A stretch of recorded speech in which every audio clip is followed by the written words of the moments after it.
Қайырлы күн достар, баршаңызға мен бүгінгі міне Фабрик компаниясынан алған мынандай керемет қолайлы әр адамға, әр жаңадан келген консультантқа болсын, жалпы әрекет жасап жүрген консультанттарға, директорларға болсын, құрал ретінде, жаңағы бизнесті дамыту құралы ретінде өте тиімді осындай брошюралар десек болады, осындай журналдар келіп жатыр бізден заказдармен бірге. Өте тамаша, екі тілде жазылған маркетинг жоспары Фабрик деп тұр, өздеріңіз көрсеңіздер болады. Мұнда қарап отырсаңыз және де мына жағында орысша план маркетинг на русском дейді, орысша маркетинг планы тұр. Енді мен сіздерге бүгін маркетинг жоспарымен таныстырып өтейін қысқаша. Мына жерде барлығында Фабрик компаниясы туралы жазылып кеткен. Қарап отырсаңыз, қалай жасауға болады, негізгі түсініктер қандай деп тұр. Мысалы қарап отырсаңыз, мына жерде барынша біздің маркетинг жоспардағы түсініктер, қандай ұғымдар бар, соны айтып кеткен. Міне тәлімгер дейді. Тәлімгер, енді біз көбінесе орысша сөйлеп үйреніп қалғанбыз. Тәлімгер деген наставник. Ол сізді осы бизнесқа шақырған адам. Яғни менің командама келсеңіз, мен сізге тәлімгер боламын. Мысалға, сізді серіктестік құруға шақырған адам деп жазылып тұр. Енді тіркеу нөмірі деген ұғым бар. Тіркеу нөмірі ол сіз маған командама тіркелсеңіз, сізге автоматтық түрде номер түседі, пароль түседі, сол арқылы кіріп кабинетіңіз болады өзіңіздің, верификация жасап, ол верификация жасау, тіркелу туралы бүткіл видеоларды жіберіп отырамыз. Сол видео уроктар дейді ғой, видео сабақтар арқылы сіз қарап өзіңіз жеке адам тіркеуді, бизнеске адам шақыруды үйренесіз. Және есеп айырысу кезеңі дейді, бізде бір каталог, яғни 20 күн сайын табыс аламыз, яғни 20 күн сайын есеп айырысу болады. Ұпай деген әр заттың, мысалға сіздер мынандай порошок болсын, үйге қажетті заттардың барлығын алып атасыз, өзіңізге әр қайсының өзіндік балы болады, өзінің коды болады. Содан бал жиналады негізінде. Мысалға үйіңізге ыдыс-аяқ жуатын аласыз, мынандай иіс кетіргіш аласыз, мысалға қазан тазартқыш аларсыз, жаңағы овощ дейді ғой, яғни бүткіл жаңағы тазартатын заттарды аларсыз, басқа да барлық керек жарағыңызды аласыз. Әр заттың өзінің балы бар. Мысалға косметика, бет күтімдері, мынандай гигиеналық заттардың барлығының балдары өте жоғары болып саналады. Бір балл Фабрик компаниясына заттай 375 теңге, айлықтай 300 теңге бойы есептелінеді. Ал егер сіз акциялық затты алған болсаңыз, олардың балы 500-700-ге дейін барады. Себебі половинчатый дейді, яғни құны бағасы төмендейді, бірақ балы да азаяды соответственно. Сондықтан сіздерге айтатыным, акциямен алған жақсы, ол сататын адамдарға, немесе тойға, тағы да басқа жерлерге алсаңыздар болады, бірақ оның жаңағы заты арзан болғанмен, енді көп зат аласыз, сумасы да үлкен болады, бірақ балы аз болады. Барынша бизнес жасауға келсеңіздер, мысалға француздық ароматтар бар бізде, яғни иіссулар, хош иісті, осындай гигиеналық заттар, үй қажеттіліктеріне арналған заттар, бояуларды алсаңыздар, онда балы жоғары болады. Міне сол ұпай деген сол. Жеке көлем деген ұғым бар. Жеке көлем деген ол сіз өзіңіз жеке жасаған заказыңыз, өзіңіздің өзіңізге тұтынуға, немесе мейлі кейбірі сатуға алады дейді. Мысалға мен негізі сатумен айналысуды уағыздамаймын, немесе сатумен айналысуды өзім аса құп көрмеймін. Бұл бизнесте ол сатумен айналысудың аса қажеттілігі жоқ. Бұл бизнестің мәні басқада, бұл бизнестің барлығы мәні мына маркетинг планда жатыр. Енді сіздерге айтатыным, бұл жерде жеке көлем өзіңіздің алған затыңыз, ол жеке балыңыз болып есептеледі, ол жинақталады. Жинақталған сайын бізде жаңағы бонустар беріліп отырады. Және кеңесші дейді, мысалға сіз 50 балға дейін жасамасаңыз, сіз тек қана тұтынушы болып есептеліп жүресіз. Яғни сіз тек қана 10 мың, 5 мыңға, 15 мыңға заказ алып жүрген болсаңыз, онда сіз тек қана тұтынушысыз. Ал егер сіз жаңағы барлық заттарды жинақталған кезде, заттың құны жиналып 50 балды құрайды ғой, 50 бал құрсаңыз, онда сіз уже кеңесші, яғни консультант, кеңесші, орысша айтқанда консультант болып есептелесіз. Сонымен бірінші желідегі кеңесші, екінші желідегі кеңесші дегендер бар, ұғымдар бар екен. Ол бірінші желі деген, мысалға сіздің бірінші линияңыздағы кеңесшілер, яғни сіздің өзіңіз тікелей әкелген адамдарыңыз бірінші желіде кеңесшілеріңіз болып саналады. Ал егер одан кейін ол адамдардың әкелгендері екінші уровеньдағы екінші желідегі кеңесшілер болып саналады. Мысалы бірінші желіде кеңесшілеріңіз директор болып жатса, сіздер ол әр директорыңыздың үстінен өзіңіздің ұпайыңызды, процентіңізді маркетинг бойынша және де одан бөлек премияларыңызды 275 мың теңгеден 275 миллион теңгеге дейінгі премияларыңызды ала аласыздар. Енді жеке топ деген бар. Жеке топ деген ол сіздің өзіңіздің команда құруыңыз. Жеке топ деген ұғым бар екен. Онда мысалға компанияға сіз және сіздің кеңесшілеріңіздің шақыруы арқылы қосылған барлық кеңесшілер дейді. Яғни сіздің командаңыз, сіздің бірінші линияңызда, одан екінші линияңыздағы жеріңіздегі адамдардың шақырып барлығы жиналған кезде общий дейді, жалпы балл жиналады. Сол балл біздің маркетинг план бойынша, жоспар бойынша есептеледі. Енді көлемді сыйақы деген бар, бізде оны жаңағы объемная скидка дейді. Яғни сіз команда құрасыз, маркетинг бойынша дамисыз, сол командаңызда бірінші, екінші желідегі кеңесшілеріңіз қаншалықты адам алып келеді, соған байланысты әрқайсысы өз еңбегіне байланысты сыйақы алады. Маркетинг план бойынша сіз толық командаңыздың барлық жалпылама балын қосқан кездегі сол толық көлемдегі балдан сізде сыйақы аласыз. Сыйақы деген ол 20 күн сайынғы сіздің ақшалай табысыңыз. Егер сіз 15%-ке жетпеген болсаңыз, оны қазір маркетинг план бойынша кездестіріп түсіндіріп жатамыз. 15%-ке дейінгі табысыңызды, ақшаларыңызды түскен командаңызбен жинап алған балдан, оны сіз объемный скидка ретінде, яғни жаңа көлемді сыйақы ретінде тек қана заттай алып отырасыз. Яғни сізге мысалға 50 мың теңге түссе, сіздің әр берген заказыңыздың 65% жаңағы сіздің счетыңызда тұрған 50 мыңнан шегеріліп отырады таусылғанша. Әр каталог сайын мысалға сіз 30 мыңға заказ берсеңіз, бар жоғы 9 мың теңге төлеуіңіз мүмкін, 8 мың, 9 мың төлеуіңіз мүмкін. Қалған, өйткені жаңа қалған 30 мыңның 21-22 мыңы жаңа сіздің 50 мыңыңыздан ұсталып қалады да, қалған ақшаңыз счетта қала береді. Енді мына жерде халықаралық бизнес дамыту мүмкіндігі бар. Сіздер білесіздер, Фаберик компаниясы 20 жылдан аса әлемдік рынокта келе жатыр және де 48 елге дамыған. Сіз тіл білсеңіз, адамдармен қарым-қатынас жасауды игерсеңіз, білсеңіз, интернет қазір желісі бар, неше түрлі интернет арқылы неше түрлі боттар бар, жаңағы әлеуметтік желілер бар, солар арқылы жарнама беріп, таргеттер көтеріп, сіздер жан-жақтан әр елден, мемлекеттен команда, яғни өзіңізге мықты консультанттық топ, халықаралық бизнес құруыңызға болады. Енді жеке тапсырыстан түсетін табыс, құрылымның түсетін табыс, директорлық бонустар дейді. Қарап отырсаңыз, мына жердегі сурет. Мына жерде көрсетіп тұр. Яғни сіз 0, егер ешқандай заказ жасамасаңыз, сіз 0 боласыз. Егер сіз 50 балға дейін командаңызбен болсын, жеке болсын, 100 балға дейін ғана заказ жасамас, 100 балға дейін болса, ешқандай табыс жүрмейді. 100 балдан бастап бізде 3% табыс жүреді. Яғни міне қараңыз, сіз 3%-ке шығу үшін 100 балл жасауыңыз керек. 6%-ке шығу үшін командаңызда бірінші, екінші, үшінші жердегі адамдар бола берсін, барлығымен мысалға 600 балл жасауыңыз керек. Мысалға 6%-ке шығу үшін 200 балдан жоғары жасауыңыз керек, 9%-ке шығу үшін 600 балдан жоғары жасауыңыз керек. Командамен өзіңіздеріңіздің әрқайсыңыз жасайтыныңыз 50 емесе 100 балл. Егер сіз VIP консультант болғыңыз келсе 100 балл жасайсыз, жеке жай жаңағы бизнес дамытып, мейлі айлыққа жай шыға берем десеңіз, 50 балл жеке кем дегенде жасау керек. Енді мына жерде 19%-ға шықсаңыз, 19%-ыңыз 2000 балл. Егер 1500 балдан жоғары командамен жасаңыз, біреуін 3%-ға шығарыңыз, бір адамыңызды бірінші жерлердегі 6%-ға шығарыңыз, бір адамыңыз 9%-ға, бір адамыңызды 12%-ға шығарыңыз, 1000 балл жасатып, мысалға да, егер 1500 балл командамен жасасаңыз, сіз уже вице-директор статусына, яғни сондай атаққа шығасыз, және де сізге 50-60 мың кем дегенде табыс шығады, және сіз сізде мүмкіндік пайда болады компаниямен келісім шартқа отыру, яғни жаңағы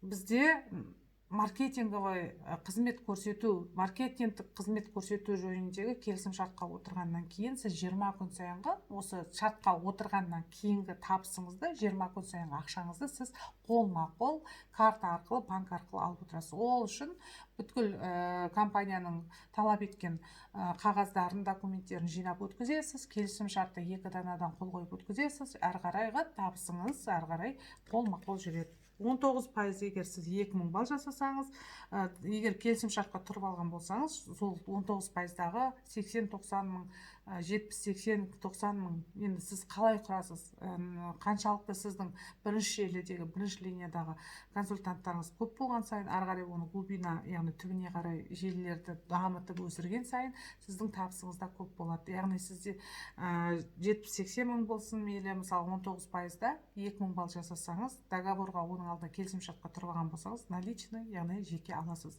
Келесі айда өзіңіздің жаңағы жабатын жеке балыңыз, 50 балыңыз қалтаңыздан шықпайды былай қараған кезде. Директор болу үшін мұнда көріп отырсыздар 3000 балл командамен бүткіл желі құрып, осылай команда құрып, адамдарды шақырып, жұмыс жасап, реклама жасау бұл жерде, жақсы түсіндіру, адамдарға бағыт-бағдар беру, адамдарды бағыттап, күнделікті чат құрып жұмыс жасау арқылы сіз 3000 балл жинасаңыз командаңызбен директор статусы, яғни 150 мыңнан жоғары 20 күн сайын табысқа шығасыз. Енді қарасаңыз, мынау өте ыңғайлы жазылған мына журнал, директорлық бонустар туралы, құрылымнан түсетін табыс туралы жаңа сізге айтып кеттім. Мына жерде барынша схемасы тұр, қызылмен жазылып, негізгі жаңағы табыстың кеңесші табыстың түрлері деп тұр. Міне жаңағы айтылып кеткендей, директор 23% табыс алу үшін сіз командаңызбен 3000 балл жасауыңыз керек. Жаңа айтып кеткен ступенькалар, яғни жаңағы мысалға қарап отырсаңыз 50 балл бір адам шақырдыңыз, 100 балл жаптыңыз ба, сіз мысалы командамен или жеке өзіңіз 100 балл қалдыңыз ба, VIP консультант болып, уже сізге 3% табыс жүреді. Ал егер сіз 200 балл жасадыңыз ба, мұнда барлығы жазылып тұр мына кітапшада. 200 балл жасасаңыз 6% көресіз командаңызбен, ал 100 балл жасасаңыз командаңызға 9% табыс. Егер 1000 балл жасасаңыз командаңызбен 12% табыс. Ал егер сіз 1500 балл жасасаңыз, мысалға ол 50-60 мың табыс командаңызбен. Қарап отырсаңыз, бұл жерде жаңағы бірден келіп, сіз көп адамдар мынандай сұрақ қояды маған. Мен 20 күн сайын 30 мың теңге қалай сала берем деген сияқты. Орта есеппен 50 балыңыз 30 мың теңге. Мысалға қарап отырсаңыз, сіздің психология қалай? Егер сіз осы бизнес ретінде дұрыстап қарасаңыз, кез келген бизнес ол қаржыны талап етеді, ол тәуекелшілікті талап етеді. Сондықтан сіз 30 мың теңгемен басқа традициялық дейді ғой, кәдімгі күнделікті айналысып жүрген бизнесті алып кете алмайсыз, жолыңызға да жетпейді, тамағыңызға да жетпей қалады. Бұл жерде бар жоғы 30 мың, 20-30 мың, 40 мың теңге. Енді алған затыңызға байланысты, жасаған балыңызға байланысты, орта есеппен 25-30 мың теңгеге 50 балға жасай аласыз. Сол ақшаны қия алмасаңыз, бизнес деп қарап сондай вложение жасай алмасаңыз, қалай сіз 100 мың теңге, қалай сіз 1.500 мың, 2 миллион, одан да көп табыс табамын деп ойлайсыз? Ойлап қараңыз, бұл да бизнес, бұның да заңдылықтары бар. Бұл да адамдармен жасалатын бизнес. Кез келген бизнесті адамсыз жасау мүмкін емес. Тіптен үкіметтің жұмысында адамсыз жасау мүмкін емес. Көп адамдар сұрақ қойды, ой, адам шақырып жүрем ба, қалай шақырам деп. Ойлап қараңыз, сіз сөйлеп, түсіндіріп, көрсетіп, түсіндіруді де мен түсіндіре білмеймін, мен айта білмеймін десеңіз, онда ақшасыз жүре беріңіз, табыссыз жүре беріңіз. Басқа бизнесті, басқа үкіметтің жұмысына тұрсаңыз да, кез келген өзіңіздің қызмет аяғыңызға кіретін заттың барлығын, нәрсенің барлығын түсіндіресіз. Бұл жерде де мысалға ондай көп жаңағы 5 жыл оқудың, немесе жаңа көп ақша салудың қажеті жоқ. Бар жоқ 30-40 мың теңгені салып, игеріп, тілді үйретіп, адамдармен жұмыс жасауға болады. Мысалға дәрігерде, мұғалімде, банкідегі жұмыстарда адам келмесе, жұмысы жүрмейді, табыс түспейді. Сол сияқты бұл жерде де, бұл бизнесте біздің Фаберликте адам шақыру арқылы, команда құру арқылы табыс табасыздар. Яғни кем дегенде 100 мыңнан аса 20 күн сайын табыс тапқыңыз келсе, 20 күн сайын 100 мыңнан 150 мыңнан аса табыс тапқыңыз келсе, онда 3000 балл жинауыңыз керек командамен.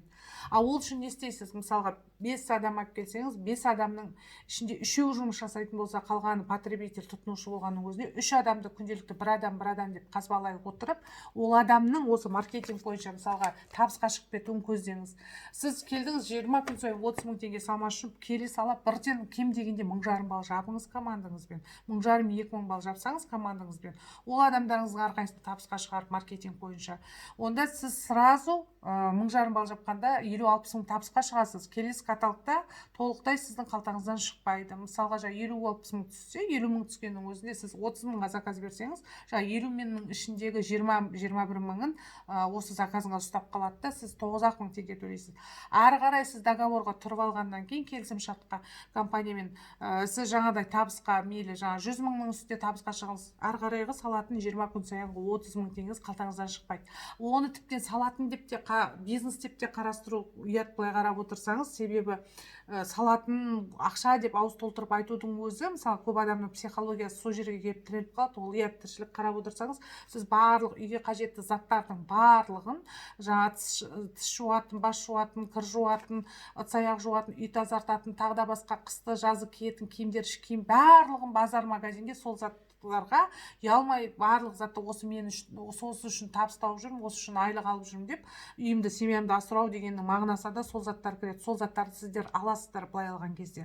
Ал бұл жерде барлығы базар бағасынан төмен, сапасы жоғары, себебі компанияның өз зауыттары болғаннан кейін сіздерге қолайлы бағада барлығын ұсынып отыр. Соның барлығын ала отырып, соны дұрыс адамдарға жеткізе біле, бағыт бағдар бере біле отырып, қаншама компания керемет акциялар жолдайды, қанша компания керемет сіздерге қолдаушы программалар, жаңадан келген консультанттарға қолдайтын сыйақылар, сыйлықтар жолдап жатыр мысалға. Соның барлығын пайдаланып, оның бәрі құрал, соның барлығын пайдаланып, бір адам істеген екінші адам істейді. Сіздер де команда құрып, мысалға миллиондап алып жатқан біз сияқты директорлардың табысын сіз де ала аласыз. Сіздің де, біз де 24 сағатта өмір сүреміз. Сіздер де сол табысқа біз сияқты жете аласыздар. Сол үшін тек команда құру керек. Мына маркетингті игеріп, команда құрасыз. Міне көріп отырсыздар.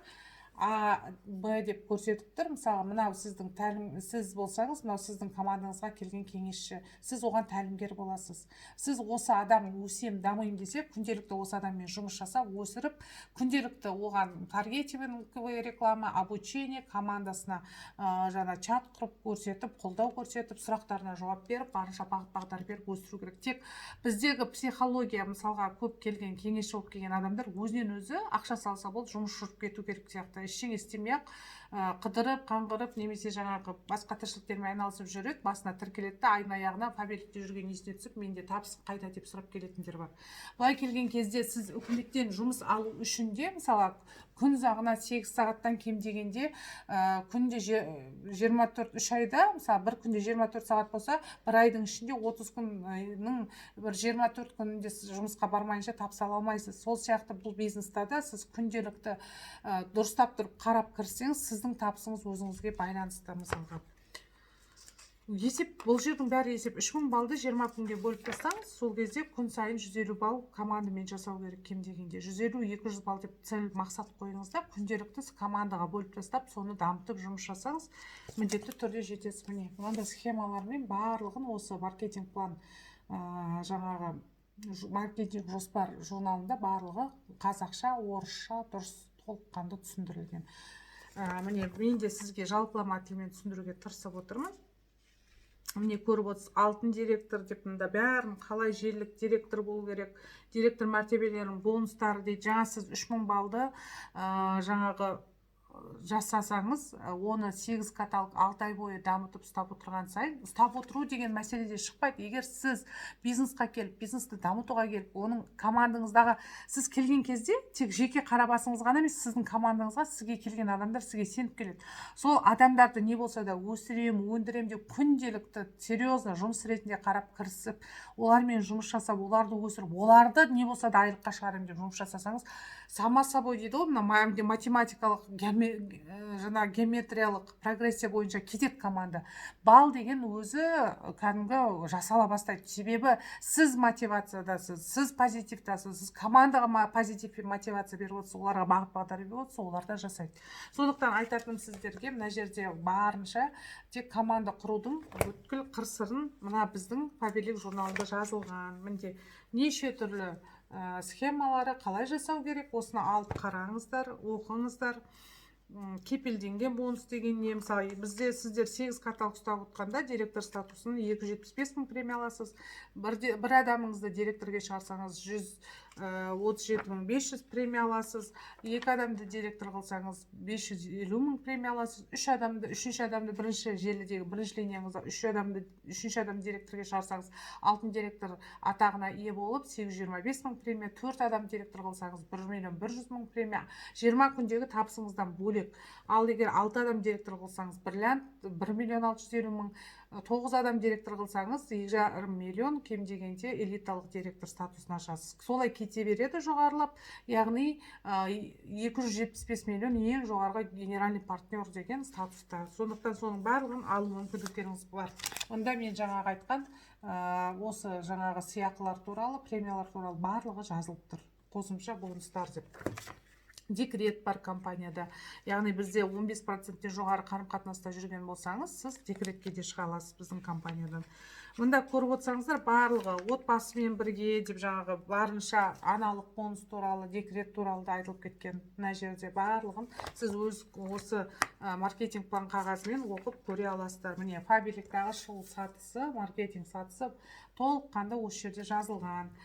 Яғни бұл жерде ең бастысы табыс табуға келдіңіз ба, еш ойланбастан дұрыстап тұрып кірсіңіз. Яғни кіріскен сәттен ол жаңағы тек от случая к случаю дейді ғой, орысша айтқанда, жаңағы бір жағдайдан екінші жағдайға есіңізге түскен кезде ғана айналыспай, кәдімгі бірінші келген кезде шешім қабылдап кірісіп, нақты міне есептеп, мысалы кімдермен бизнес жасаймын, қалай жасаймын, құралдары қалай, өзіңіздің тәлімгеріңізбен, наставнигіңізбен келісе отырып, күнделікті кем дегенде 4-5 сағат, 3-4 сағат арнаңыз. Себебі үкіметте жаңа айтып отырмын ғой, 50-60 мың, 100 мыңды алу үшін сіз күніге 8 сағат кем дегенде байланып жүресіз үкіметтің жұмысына.